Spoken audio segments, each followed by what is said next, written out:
নেত্রী বেগম খালেদা জিয়ার জন্য আপনারা হৃদয়ের গভীর থেকে আন্তরিকভাবে দোয়া করবেন সেই আশাবাদ ব্যক্ত করছি। আপনাদের সবাইকে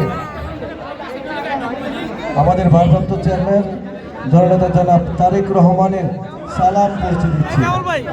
আজকের সভার সংগ্রামী উদ্বোধক কতপুর থানা বিএনপির বিপ্লবী ভারপ্রাপ্ত সভাপতি জনাব নজরুল ইসলাম মাতবার, উপস্থিত নেতৃবৃন্দ,